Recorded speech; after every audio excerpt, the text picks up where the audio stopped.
अस्सलाम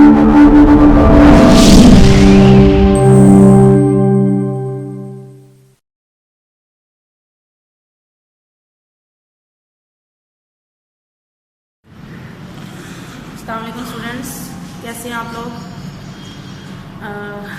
9th class से आप 10th क्लास में प्रमोट हो गए हैं, कॉन्ग्रेचुलेशंस।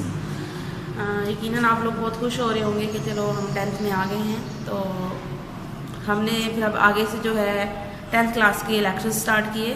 तो 10th क्लास का बायो का लेक्चर जो है, फर्स्ट लेक्चर आज इंट्रोडक्टरी लेक्चर होगा। इसमें आपको बताऊंगी कि आपने क्या पढ़ना है इस पहले चैप्टर में। ठीक है, हमारे पास 9th क्लास थी। 9th क्लास में अपने 9 चैप्टर पढ़े थे। ठीक है, उसके बाद हम 10th चैप्टर, इसको वैसे चैप्टर नंबर 1 लिखा है लेकिन एक्चुअली ये चैप्टर नंबर 10 है। ठीक है, 9 के बाद अगला चैप्टर था हमारे पास chapter number 10, that is a gaseous exchange. ठीक है, हम इसी ये जो 10th की बुक है ज़्यादा इंटरेस्टिंग है। हम इसमें क्या करेंगे कि स्टेप बाय स्टेप जो है डिफरेंट ह्यूमन बॉडी के सिस्टम्स हम सीखेंगे यहाँ पे। तो सबसे पहले हम यहाँ पे गैसियस एक्सचेंज रेस्पिरेटरी सिस्टम के बारे में पढ़ेंगे। ठीक है, ऐसे गो ऑन आहिस्ता आहिस्ता हम लोग क्या पढ़ते जाएंगे। गैसियस एक्सचेंज के बाद हम एक्सक्रीटरी सिस्टम पढ़ेंगे, रिप्रोडक्टिव सिस्टम पढ़ेंगे। इसी तरह से जो है हम स्टेप बाय स्टेप जो बायोटेक्नोलॉजी का चैप्टर यहाँ पे फार्माकोलॉजी का है, हम इस बुक के अंदर पढ़ते जाएंगे।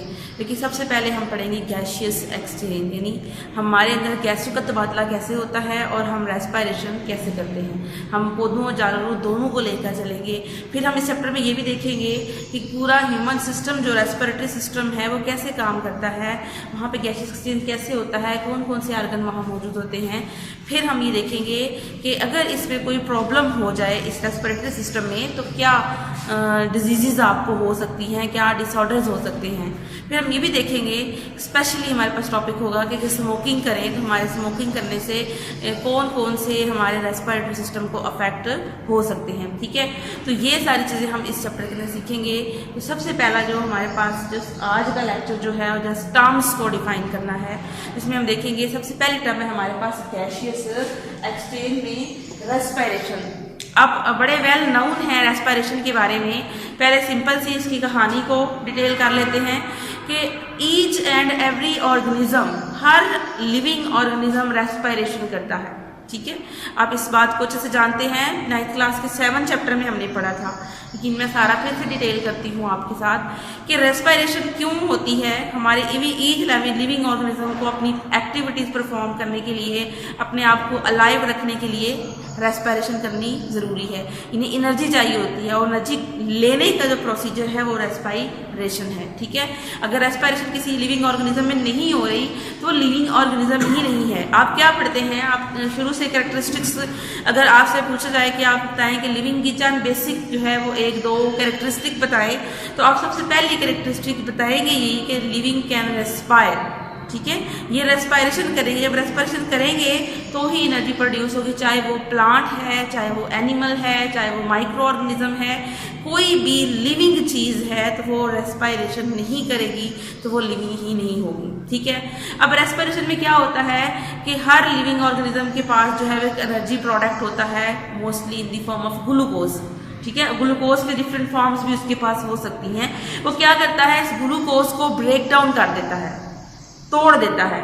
जब इसे तोड़ता है तो इसके नतीजे में, इसके रिजल्ट में वो प्रोड्यूस करता है energy in the form of ATP. अब उस एनर्जी को डिफरेंट प्रोसेस करने के लिए भी, अपने आप को ग्रो करने के लिए भी, और इसके अलावा डिफरेंट एक्टिविटीज़ को परफॉर्म करने के लिए भी क्या चाहिए होती है उसको एनर्जी। तो वो इस प्रोसीजर से एनर्जी हासिल कर लेता है। ठीक है, आप इसके बारे में काफ़ी सीख चुके हैं चीज़ें, लेकिन हम फिर थोड़ा सा इसको डिस्कस करेंगे।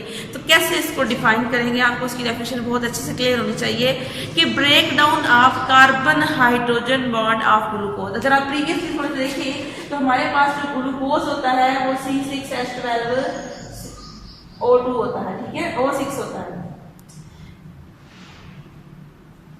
ये हमारे पास 6 जो है ग्लूकोज के हैं। आपको पता है ग्लूकोज के ऊपर इस तरह इसका स्ट्रक्चर फार्मूला लिखे तो इसका इस तरह से बनेगा।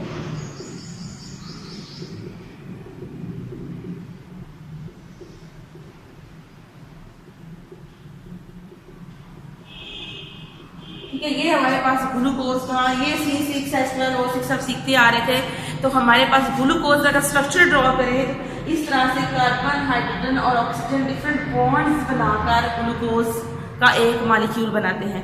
अब ये ग्लूकोज का एक मॉलिक्यूल ब्रेक डाउन हो जाता है, ये जो इनके कार्बन और हाइड्रोजन के दरमियान बॉन्ड है टूट जाते हैं। लेकिन हमें अच्छे से पता है ना कि हमने मैकेनिज्म ऑफ रेस्पिरेशन पिछले 9th में 7th चैप्टर में पढ़ा था कि सबसे पहले ग्लाइकोलाइसिस होती है। अब ग्लाइकोलाइसिस में क्या होता है कि जो 3 मॉलिक्यूल के 2 इनकी डिफरेंस करो, ये एक 3 मॉलिक्यूल का सेट है और ये एक 3 मॉलिक्यूल, ये यहाँ से टूट जाता है, ठीक है, पायरुविक एसिड बन जाता है। फिर उसके बाद further breakdown trap cycle electron transport chain में हम देखते हैं कि किस तरह वो होती है, वो हमने पढ़ी है।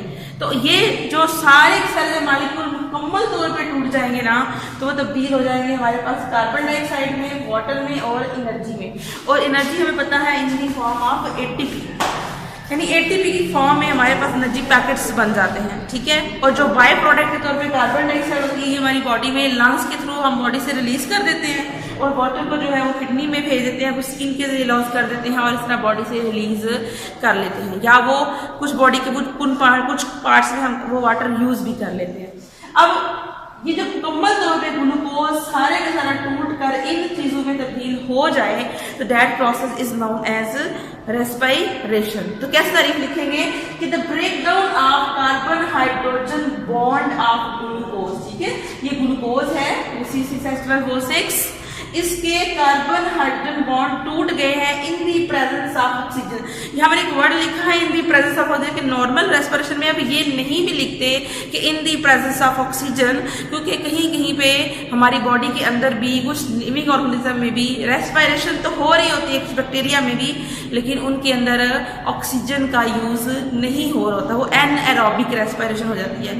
हमने पढ़ा था कि रेस्पिरेशन की 2 टाइप्स होती है, इसलिए हमें डेफिनेशन में ये लिखना जरूरी नहीं है कि इन दी प्रेजेंस ऑफ ऑक्सीजन, ठीक है। नॉर्मल तो हम जो रेस्पिरेशन सेलुलर बेसिस पर करते हैं वो 90% जो है, वो हमारे पास 99% जो है वो रेस्पिरेशन प्रेजेंस ऑफ ऑक्सीजन में होती है।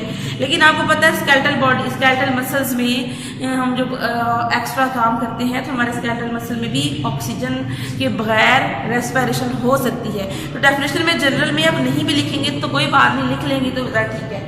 अच्छा, the breakdown of carbon hydrogen bond glucose in the presence of oxygen and produce, आपने इक्वेशन याद की हुई है तो आपको सारी बात समझ में आ जाएगी। Produce carbon dioxide water and energy is called respiration. तो ये आप डेफिनेशन अपनी बुक का पहला पेज खोलें, ठीक है, और पहले पेज के बुक में लिखी हुई है अच्छी से डेफिनेशन, लेकिन ये थोड़ी चेंज करके मैंने लिखी है, वो सारा पैराग्राफ लिखने की बजाय आप जस्ट इतनी ही डेफिनेशन अपनी बुक पे लिख लीजिए, ठीक है। और तो यहाँ पे ये भी याद रखिएगा, क्योंकि आप लोग घर होते हो आजकल और आप लोग टीचर्स आपके बिल्कुल सामने नहीं हैं, तो आप लोगों को खुद अपनी रिस्पॉन्सिबिलिटी लेनी है कि आपको पढ़ना है। तो आप ये डेफिनेशन लेके जब आपने वीडियो चल रही होती है तो अपनी वीडियो को रोक लिया करें, रोक कर डेफिनेशन अपनी बुक के ऊपर वैसे ही लिख लिया करें जैसे मैं क्लास में आपको लिखवाया करती थी।